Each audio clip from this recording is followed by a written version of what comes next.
Baik, adik-adik yang terkasih, kita lanjutkan lagi materi kita bab 3 tentang peran sekolah bagi perkembanganku. Kita tentu tahu bahwa sekolah punya peran yang sangat besar, sangat penting untuk perkembangan kita. Kita melihat sekolah sebagai lembaga pendidikan mempunyai peran yang amat penting, amat besar bagi kita. Kita bisa bayangkan bagaimana kalau sekolah tidak ada. Kalau tidak ada sekolah, maka kita bisa berpikir apa yang akan terjadi dengan kita. Kita bisa bayangkan sendiri. Maka kemudian kita sadar bahwa sekolah memang punya peran yang sangat besar bagi kita. Nah, sekolah punya peran dalam proses pembentukan diri seseorang, pembinaan kepribadian seseorang. Nah, memang kita sekolah sejak masih kecil, sejak dini, 5-6 tahun, bahkan 4 tahun kita sudah masuk di playgroup, taman kanak-kanak, dan seterusnya. Sampai pada jenjang perguruan tinggi. Dan di situ kita punya diri, kita punya kepribadian sungguh dibentuk. Sekolah juga berperan dalam proses pendalaman pengetahuan, wawasan berpikir, keterampilan untuk hidup di tengah masyarakat. Kita punya pengetahuan bertambah, kita punya pola wawasan untuk berpikir semakin luas, dan kita punya keterampilan juga semakin berkembang. Dan itu membantu kita untuk dapat bersosialisasi hidup di tengah masyarakat. Lalu kita sadar bahwa Yesus juga belajar. Yesus berkunjung ke Bait Allah, itu juga kesempatan dia untuk belajar, kesempatan dia untuk berjumpa dengan orang banyak, kesempatan dia untuk bersosialisasi dengan banyak orang, dengan para murid, dengan orang-orang yang dilayani.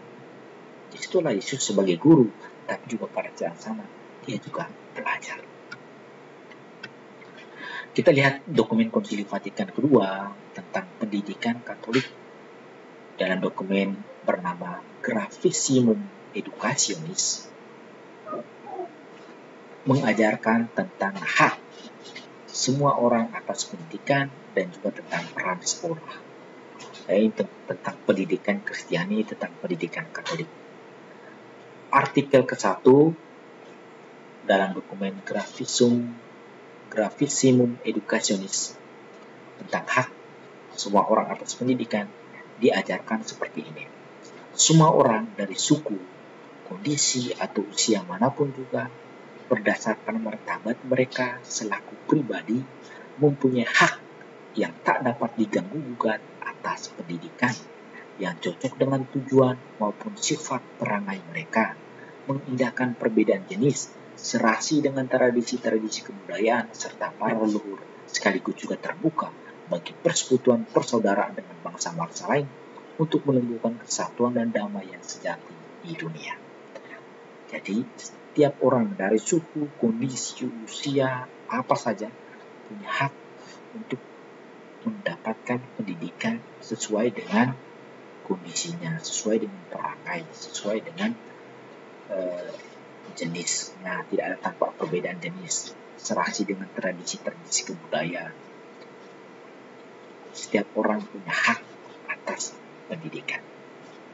Tujuan pendidikan dalam arti sesungguhnya ialah mencapai pembinaan pribadi manusia dalam perspektif tujuan terakhirnya dari kesejahteraan kelompok-kelompok masyarakat, mengingat bahwa manusia termasuk anggotanya, dan bila sudah dewasa itu berperan menunaikan tugas kewajiban. Jadi pembinaan pribadi manusia secara kompleks, secara menyeluruh.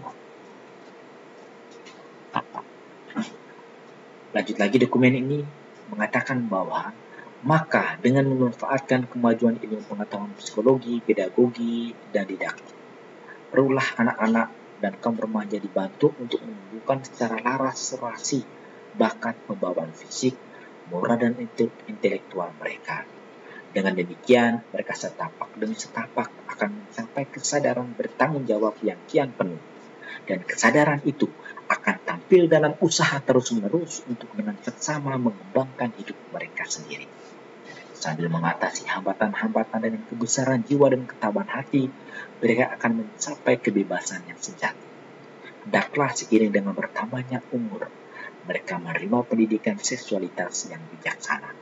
Kecuali itu, hendaknya mereka dibina untuk melibatkan diri dalam kehidupan sosial sedemikian rupa, sehingga dibekali upaya-upaya seperlunya yang sungguh menunjang mereka mampu berintegrasi secara aktif dalam berbagai kelompok rukun manusiawi, makin terbuka berkat pertukaran pandangan dengan seksama dan dengan sukarela ikut mengusahakan peningkatan kesejahteraan umum.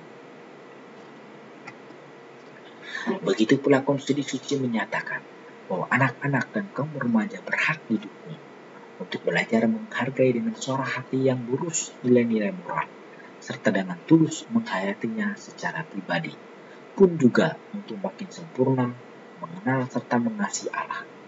Maka dengan sangat konsili meminta supaya siapa saja yang menjabat kepemimpinan atas bangsa-bangsa atau berwenang di bidang pendidikan mengusahakan supaya jangan sampai generasi muda tidak terpenuhi haknya yang asasi itu. Konsili menganjurkan supaya putra-putri gereja dengan jiwa yang besar menyumbangkan jeripaya mereka di seluruh bidang pendidikan, terutama dengan maksud agar buah hasil pendidikan dan pengajaran sebagaimana mestinya selekas mungkin terjangkau oleh siapapun di seluruh dunia.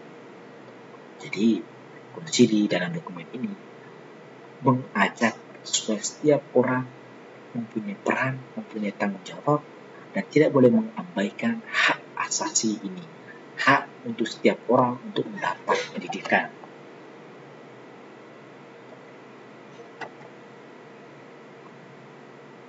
Yaitu artikel 1. Sekarang kita lihat artikel 5 tentang pentingnya sekolah. Kita lihat bersama dokumen ini supaya kita tahu ada dokumen dari Gereja Katolik dan Konsili Vatikan II tentang pentingnya sekolah ini. Di antara segala upaya pendidikan sekolah mempunyai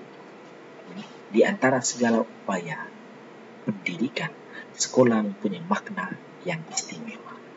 Sementara terus-menerus mengembangkan daya kemampuan akal budi, berdasarkan misinya, sekolah menumbuhkan kemampuan, memberi penilaian yang cermat, memperkenalkan harta warisan budaya yang telah dihimpun oleh generasi-generasi masa silam, meningkatkan kesadaran akan tata nilai, menyiapkan siswa untuk mengelola kejuruan tertentu, memupuk rukun persahabatan antara para siswa yang beraneka watak perangai maupun kondisi hidupnya, dan mengembangkan sikap saling memahami.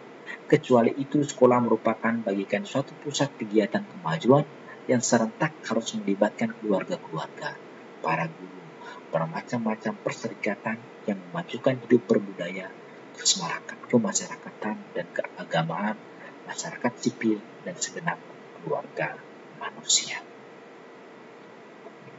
Maka sungguh indah, tetapi berat jugalah panggilan mereka semua yang untuk membantu para orang tua menunaikan kewajiban mereka sebagai wakil-wakil masyarakat, sanggup menjalankan tugas kependidikan di sekolah-sekolah, panggilan yang amat saksama.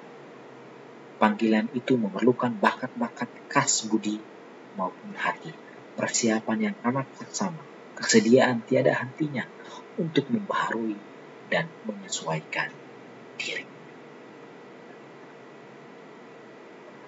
Maka kemudian kita lihat dari dokumen-dokumen ini, orang yang berperan dalam lingkungan sekolah itu tenaga pendidik, tenaga kependidikan,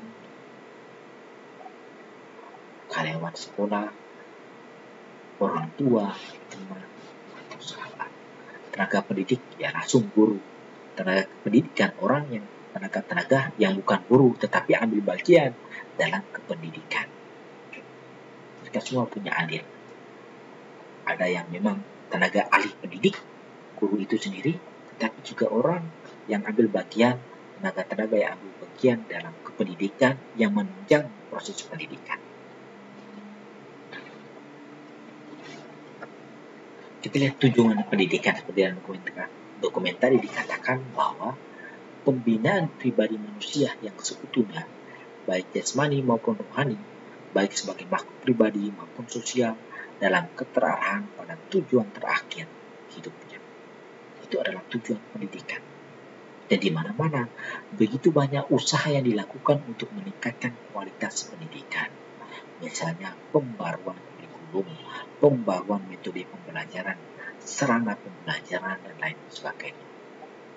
Itu dibarui untuk mendukung agar tujuan pendidikan itu dapat tercapai secara maksimal. Nah, kita lihat misi sekolah berdasarkan dokumen Gravissimum Educationis artikel 5. Dikatakan mengembangkan daya kemampuan akal budi, menumbuhkan kemampuan memberi penilaian dengan cermat, memperkenalkan harta warisan budaya, budaya-budaya lokal, budaya-budaya modern diperkenalkan, menyadarkan akan tata nilai, mengembangkan bakat kejuruan. Maka ada sekolah-sekolah kejuruan, kalaupun sekolah umum, tapi juga ada pembagian bidang-bidang. Mengembangkan sikap untuk saling memahami dan rukun bersaudara. Melibatkan keluarga dalam keseluruhan kemajuan siswa, baik jasmani maupun rohani. Memajukan hidup bermasyarakat, berbangsa, dan bernegara. Itu misi-misi, langkah-langkah yang dilakukan oleh sekolah agar tujuan dari sekolah, tujuan dari pendidikan itu dapat tercapai. Saya kira sampai di sini dulu kita lihat peran sekolah. Tetapi adik-adik semua bisa kembali mendalami tentang peran-peran sekolah yang dirasakan dan dialami di lingkungan sekolah.